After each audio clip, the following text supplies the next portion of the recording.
प्रिय छात्रों, इसके पूर्व में हमने शाहजहाँ के काल में हुए उत्तराधिकार संघर्ष के कारणों के बारे में चर्चा की थी और उन परिस्थितियों के बारे में जाना था कि किस कारण से ये मुगल उत्तराधिकार का जो संघर्ष था वो औरंगजेब और उनके भाइयों के मध्य में चला था।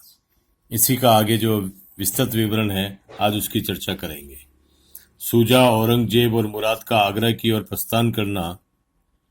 शाहजहाँ की बीमारी के कुछ ही दिनों बाद जब ये मौत की अफवाह सुनकर राज शुजा अपने आप को रोक न सका और स्वयं को उसने बादशाह घोषित कर दिया।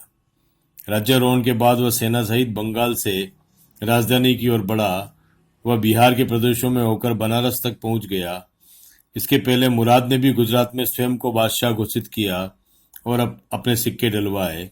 उसने व शुजा ने औरंगजेब से मदद मांगी। इस तरह हम देखते हैं कि दोनों भाइयों ने अपने आप को स्वतंत्र शासक घोषित कर दिया और इसके साथ ही औरंगजेब, जो इन सब भाइयों में अधिक शक्तिशाली था, उससे मदद भी मांगी गई थी। लेकिन औरंगजेब ने ऐसी जल्दबाजी नहीं की।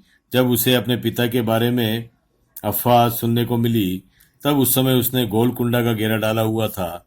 औरंगजेब ने गोलकुंडा के सुल्तान से संधि की। गुप्त रूप से उसे रोशन आरा से, जो उसकी बहन थी, उससे उसको समाचार मिल चुके थे कि बादशाह की सही स्थिति क्या है। इस कारण से वह दक्षिण से वह राजधानी की ओर रवाना हुआ। मीर जुमला की सलाह मानकर उसने स्वयं को बादशाह घोषित नहीं किया। उसने ये जाहिर किया कि वह अपने बीमार पिता के दर्शनों के लिए जा रहा है। मुराद द्वारा स्वयं को बादशाह घोषित करने की घटना को उसने निंदा की, लेकिन इसके साथ ही उसने मुराद को लिखा कि वह काफिर की तरह नष्ट करने में उसको सहायता करे। औरंगजेब ने मुराद को आश्वासन दिया कि दोनों की विजय के बाद वे साम्राज्य का विभाजन कर लेंगे। इस तरह औरंगजेब ने प्रारंभ से ही बड़ी सहनशीलता का और कूटनीति का परिचय दिया। इसी स्थिति में बहादुरगढ़ का युद्ध जनवरी 1658 ईस्वी में हुआ। दारा ने अपने पुत्र सुलेमान शिकोह के नेतृत्व में एक विशाल सेना शुजा के विरुद्ध भेजी। सुलेमान शिकोही के साथ में औबेर के शासक जयसिंह भी थे। बनारस के निकट बहादुरगढ़ में इस सेना ने शुजा को परास्त किया। शुजा वापस बंगाल की ओर रवाना हो गया। इसके ठीक बाद धर्मत का युद्ध होता है, जो अप्रैल 1658 ईस्वी में हुआ। औरंगजेब ने मुराद को मालवा की नर्मदा के किनारे अपनी सेना के साथ आकर मिलने को लिखा। आगरा से दारा ने कासिम खां व जोधपुर के महाराजा जसवंत सिंह के नेतृत्व में एक विशाल सेना भेजी। दोनों का धर्मत के स्थान पर युद्ध हुआ। इस सेना ने तत्परता नहीं दिखाई। वह मुराद को दोनों को वापस भेजने के लिए राजी करना था। इस सेना ने में हम देखते हैं कि औरंगजेब से मिलने से नहीं रोका। दोनों शाहजादों की संयुक्त सेना उज्जैन के निकट धर्मत नामक स्थान पर एकत्रित हो गई। औरंगजेब ने एक उचित स्थान का चयन करके मोर्चाबंदी की। दक्षिण से अपने साथ तोपें भी लाया था। कासिम खां व जसवंत सिंह में आपस में नहीं बनती थी। अतएव शाही सेना ने शहजादों पर आक्रमण करने में देरी की। शाही सेना की हार हुई और जसवंत सिंह वापस राजस्थान की ओर चला गया। इस तरह हम देखते हैं कि जो धर्मत का जो युद्ध है, इस धर्मत के युद्ध का जो शाही सेना का जो प्रयोग था, जो सेना दारा के द्वारा भेजी गई थी, उसमें आपस में जो एक कॉम्बिनेशन का जो एक अभाव था, आपस में समन्वय का अभाव था। उस समन्वय के अभाव के कारण बड़ी विशाल सेना होते हुए भी वे औरंगजेब की सेना का मुकाबला नहीं कर सकी और अंततोगत्वा उन्हें हार करके वहां से लौटना पड़ा। युद्ध में औरंगजेब व मुराद की विजय के जो कारण थे वे इस प्रकार हैं। शाही सेना व मुराद व औरंगजेब एक दूसरे से मिलने से नहीं रोक सके। शाही सेना का जो प्रमुख कार्य था वो ये था कि इन दोनों की सेनाओं को आपस में मिलने से रोकना था।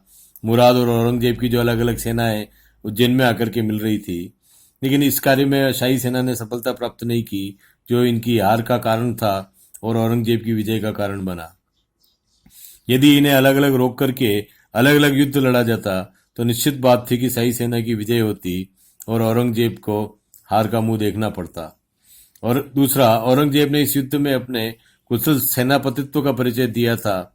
उसने युद्ध के लिए एक ऐसा स्थान चुना जहां अच्छी मोर्चाबंदी की जा सकती थी।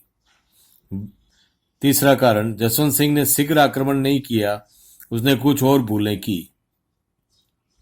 तो जसवंत सिंह का यह निर्णय न कर पाना कि आक्रमण का कौन सा समय ठीक रहेगा और ठीक ठीक मोर्चाबंदी न कर पाना इस युद्ध में औरंगजेब की विजय का कारण बना। चौथा कारण है, वह और मुराद बड़ी वीरता के साथ में लड़े। तो औरंगजेब और मुराद, चूंकि ये इस स्थिति में थे कि अगर ये हार जाते तो इनका सब कुछ खो जाता, अतः अपने अस्तित्व को बचाने का संघर्ष जो था वो औरंगजेब ने और मुराद ने किया था। कासिम खां व जसवंत सिंह की संयुक्त कमान में यह युद्ध लड़ा गया था। इन दोनों में तालमेल की बड़ी कमी थी। अतः कासिम खां और जसवंत सिंह यदि तालमेल के साथ में इस अभियान को अंजाम देते अथवा ये किसी एक के हाथ में ये अभियान होता तो निश्चित रूप से इसमें शाही सेना की विजय होती और औरंगजेब को हार का मुंह देखना पड़ता। लेकिन इन दोनों का जो आपसी समन्वय बिगड़ा हुआ था, दोनों की आपस में बनती नहीं थी और दोनों के निर्णय एक दूसरे से विपरीत हुआ करते थे। इस स्थिति के कारण औरंगजेब को विजय मिली। मुस्लिम सैनिकों ने जसवंत सिंह की अपेक्षा कासिम खां का साथ दिया। ये हम स्पष्ट रूप से देख सकते हैं कि उस अभियान में जो मुस्लिम सैनिक थे उन्होंने अपने जाति धर्म के हिसाब से कासिम खां का कहा मानने में ज़्यादा विश्वास किया। जसवंत सिंह की प्रति उनका उपेक्षा भाव रहा। तो ये आपस में जो एक नेतृत्व को लेकर के जो रस्साकसी थी वह भी हमें इस शाही सेना में देखने को मिलती है, जो इनकी हार का कारण बनी। औरंगजेब व मुराद के पास शाही सेना की अपेक्षा अच्छा तोपखाना था। कासिम खां के आदेश पर मुस्लिम सैनिकों ने युद्ध के पहले तोप रेत में दबा दी थी। तो ये एक इस तरह का जो एक वर्णन हमें देखने को मिलता है कि किस तरह से कासिम खां ने जसवंत सिंह को नीचा दिखाने के लिए और जो तोपें थी उन तोपों के साथ जिनसे युद्ध लड़ा जाना था, युद्ध के जो संसाधन थे, उन संसाधनों के प्रति किस तरह का जो एक एटीट्यूड जो है वह किया था ताकि इस युद्ध में जसवंत सिंह का कद न बढ़ सके और जसवंत सिंह पराजय को प्राप्त हो। और प्रकारांतर से कासिम खां ने औरंगजेब की सेनाओं को सहयोग देने का कार्य किया। इस कारण हम देखते हैं कि औरंगजेब और मुराद की जो सेना थी उसके तोपखाने का प्रयोग अच्छे ढंग से किया और अंत में उनको विजय मिली। इस धर्मत युद्ध के औरंगजेब की क्या परिणाम, औरंगजेब के हित में क्या परिणाम निकले। अब औरंगजेब व मुराद की स्थिति बहुत ही सुदृढ़ हो गई। उनको बहुत सा धन और युद्ध सामग्री भी प्राप्त हुई। अमीरों का यह दुर्ग जो अभी तक अनिश्चितता की स्थिति में था कि कौन किसका साथ देगा, और इस कारण से सारे अमीर वर्ग जो थे वे धीरे धीरे सभी दारा का साथ छोड़ने लगे। जो पहले दारा के साथ में थे शाहजहां के कारण, वे भी अब पलड़ा औरंगजेब का भारी देखने के कारण और दारा का साथ छोड़ने लगे और दारा की स्थिति धीरे धीरे कमजोर होने लगी। यद्यपि औरंगजेब ने इस विजय का श्रेय मुराद को दिया, परंतु शीघ्र ही उसने मुराद को भी गिरफ्तार करके कैद में डाल दिया। यहाँ हम देखते हैं कि उस मुराद का सहयोग लेकर के इस धर्मत के युद्ध में औरंगजेब ने विजय प्राप्त की थी। लेकिन इसके परिणाम को अगर हम देखें कि इस विजय के बाद में औरंगजेब ने सारा श्रेय मुराद को दिया, लेकिन अपनी कूटनीति और अपने षड्यंत्र के तहत और अपने मार्ग का जो कांटा मुराद बनता जा रहा था, क्योंकि अब उसे औरंगजेब को लग गया था कि वह दारा शिकोह को कभी भी पराजित कर सकता है, अब इसकी आवश्यकता नहीं है। तो उसने देखा कि कहीं मुराद उसकी प्रतिस्पर्धा में खड़ा न हो जाए, तो जिससे सहयोग लिया था मुराद से, उस मुराद को ही, क्योंकि मुराद भी अति महत्वाकांक्षी था और औरंगजेब भी अति महत्वाकांक्षी था, अतः औरंगजेब को यह तय था कि कालांतर में ऐसा न हो कि सत्ता प्राप्ति के लिए वापस मुराद के साथ में संघर्ष करना पड़े। इसलिए उसने स्थितियों की अनुकूलता देखते हुए इस स्थिति का लाभ उठाया और दारा की सैनिक शक्ति व सम्मान को गहरा धक्का लगा। उसके साथी लोग भी, उसके आसपास के लोग भी यह शक्ति संतुलन देखते हुए दारा के प्रति जो उपेक्षा भाव रखने लगे और उसके प्रति तटस्थ होने लगे और प्रकारांतर से उस समय के अमीरों ने औरंगजेब को नए आगामी भावी शासक के रूप में देख लिया था, अतः उन्होंने दारा का साथ देना कम कर दिया। हम देखें कि इस युद्ध के परिणाम के कारण ही मुराद का अंत हुआ। इस युद्ध में अगर विजय नहीं मिलती तो मुराद नहीं मारा जाता। धर्मत की विजय के बाद मुराद को यह ज्ञात हुआ कि औरंगजेब उसे अपने मार्ग से हटाना चाहता है, तो इससे दोनों के संबंधों में कुछ तनाव उत्पन्न हो गया। ग्वालियर पहुंचकर औरंगजेब ने उसे आश्वासन दिया। फिर भी मुराद ने अपनी स्थिति को सुदृढ़ करने के लिए मथुरा के निकट औरंगजेब ने मुराद को एक दावत दी और उसमें उसे अधिक शराब पिलाकर उसे बंदी बना लिया। तत्पश्चात उसके सारे सिपह सालारों को, सेनापतियों को रिश्वत देकर के अपनी ओर मिला लिया। मुराद को ग्वालियर के किले में कैद कर दिया गया, जहां दिसंबर 1661 में उसे मौत के घाट उतार दिया गया, उसकी हत्या कर दी गई। इस तरह हम देखते हैं कि औरंगजेब ने अपने मार्ग के भावी व्यवधान को, मुराद को, इसी धर्मत के युद्ध के बाद में समाप्त कर दिया। तो ये भी धर्मत के युद्ध का एक परिणाम ही कहा जाएगा, क्योंकि अगर इस युद्ध में औरंगजेब को सफलता प्राप्त नहीं होती तो वह मुराद का भी अंत नहीं करता। उसने मुराद को पूरा काम में ले लिया और यह औरंगजेब की सबसे बड़ी जो क्रूरता है वो यहाँ पर देखने को मिलती है कि जिसने औरंगजेब को सहयोग किया, औरंगजेब ने उसी को समाप्त कर दिया। इन्हीं परिस्थितियों में सामूगढ़ का युद्ध मई 1658 ईस्वी में होता है।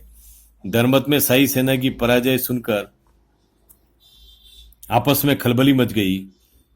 दारा ने शीघ्र ही एक विशाल सेना एकत्र की और अपने दोनों भाइयों का मुकाबला करने के लिए आगे बढ़ने का निश्चय किया।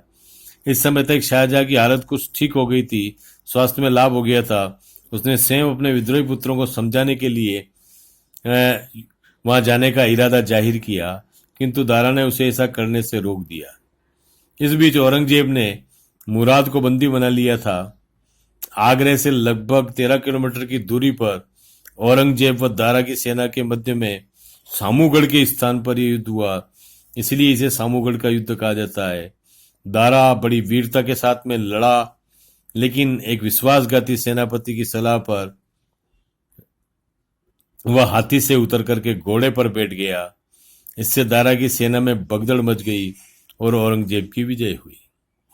क्यों कि ये विश्वासघाती जो सेनापति था, इसने दारा को घोड़े पर लड़ने की सलाह दी और हाथी को खाली देख करके सेना का जो मनोबल था, जो सेना जीत रही थी, उस सेना का मनोबल गिर गया कि हमारे राजा दारा की मृत्यु हो चुकी है, दारा हाथी पर नहीं दिखाई दे रहा है।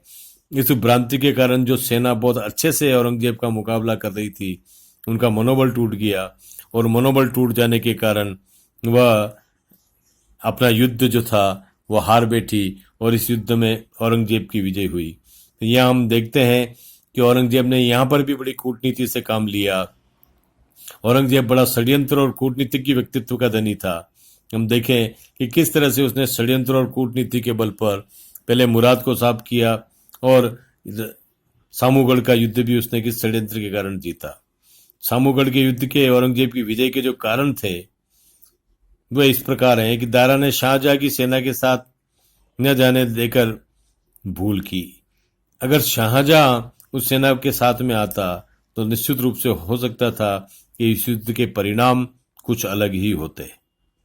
अतः यह दारा की सबसे बड़ी भूल थी कि उसने शाहजहां के आग्रह को ठुकरा दिया।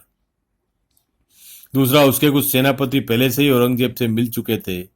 युद्ध के दौरान खलीफुल्ला खान ने विश्वासघात किया, तो दारा शिकोह का जो सैन्य संगठन था वह बड़ा कमजोर सिद्ध हुआ, क्योंकि उसमें से कई सेनापति जो थे वो औरंगजेब के साथ मिल गए थे। तो गुप्तचरों के माध्यम से अपनी सेना की गतिविधियों पर, सेना नायकों की गतिविधियों पर नियंत्रण रखने का जो कार्य था वह दारा शिकोह सही ढंग से नहीं कर पाया। इसी कारण से इस युद्ध में औरंगजेब को विजय मिली। दारा की अपेक्षा औरंगजेब एक कुशल सेनापति था। यह बात तय है कि दारा को जितना सैनिक अभियानों का अनुभव नहीं था, औरंगजेब को अनेक सैनिक अभियानों का अनुभव था।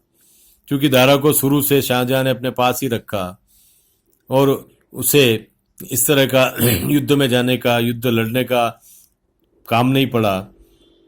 औरंगजेब को हमेशा सुदूर दक्षिण में और दूर आगरा से, दिल्ली से दूर की जो सूबेदारी थी वो दी गई थी। और औरंगजेब ने मुगल साम्राज्य को बढ़ाने में अनेक युद्ध लड़े थे, इसलिए औरंगजेब एक कुशल सेनापति था। धर्मत के समान सामूगढ़ में भी औरंगजेब ने लड़ाई के लिए एक उचित स्थान चुना और मोर्चाबंदी की। तो औरंगजेब का जो विजन था युद्ध को लेकर के, स्थान चयन को लेकर के, वो भी हम देखते हैं कि वो बड़ा व्यापक था। और ये उसका जो दूरदृष्टि संपन्नता है औरंगजेब की, कि युद्ध के स्थान का चयन करना, ये भी उसकी जीत दिलाने में सबसे बड़ा कारण सिद्ध होती है। औरंगजेब के पास दारा से अच्छा तोपखाना था। औरंगजेब ने चूंकि सतत वो बड़े बड़े किलों को घेरता था, जैसा कि इस समय जो युद्ध, ये उत्तराधिकार का संघर्ष चला, इस समय भी उसने गोलकुंडे को घेर रखा था, बीजापुर और गोलकुंडा के अभियान पर गया हुआ था। तो अपनी राजधानी से सुदूर में अपने राज्य के लिए संघर्ष करने के कारण औरंगजेब का जो तोपखाना था, वो तोपखाना श्रेष्ठ तोपखाना हो गया था। और दारा के पास में ऐसा तोपखाना नहीं था, क्योंकि सतत अभ्यास जो था वो दारा को नहीं था। औरंगजेब के तोपखाने का अभ्यास भी बड़ा सतत होता था, इस कारण उसका विस्तार भी होता चला गया। युद्ध के मैदान में दारा का हाथी से उतरकर घोड़े पर चढ़ना एक सबसे बड़ी भूल के रूप में माना जाता है, जिससे उसकी सेना का मनोबल टूटा, उनकी आपस में भगदड़ मच गई और एकाएक ये लगा कि हमारा जो राजा है, हमारा जो शासक है दारा, वह युद्ध में खेत रह चुका है, या मारा जा चुका है, या घायल हो गया है, या वह युद्ध का मैदान छोड़ करके चला गया है। ऐसी स्थिति में सेना जो थी वह नेतृत्व विहीन हो गई, और उस नेतृत्वहीन मानसिकता ने शाही सेना को पराजय दिलवाई। सुलेमान शिको समय पर अपने पिता की मदद के लिए नहीं पहुंच सका। इस तरह हम देखते हैं कि सुलेमान शिको जो था, जो दारा का पुत्र था, वह समय पर अगर अपनी रिजर्व सेना लेकर के वहां पर पहुंच जाता तो निश्चित रूप से जो इस युद्ध का जो परिणाम था, सामूगढ़ के युद्ध का परिणाम, वो कुछ अलग होता। लेकिन ऐसा हो नहीं पाया। सामूगढ़ युद्ध के परिणाम जो रहे हैं वो दारा की शक्ति में पूर्णतः नष्ट हो गई। इस युद्ध में परास्त होकर के वह आगरा गया और शाहजहां से बिना मिले ही वह अपनी पत्नी को लेकर के दिल्ली चला गया। आगरा पहुंचने पर जब शाहजहां ने उसे मिलने किले में बुलाया तो औरंगजेब ने इससे कुछ चाल समझकर मिलने से इनकार किया। उसने शाहजहां को किले में बंदी बना लिया। अब बाकी बचे अमीर और औरंगजेब के साथ मिल गए। जयसिंह ने भी दारा का साथ छोड़ दिया। औरंगजेब ने दिल्ली पहुंचकर 21 जुलाई 1658 को बादशाह का पद प्राप्त कर लिया और उसने आलमगीर की उपाधि धारण की।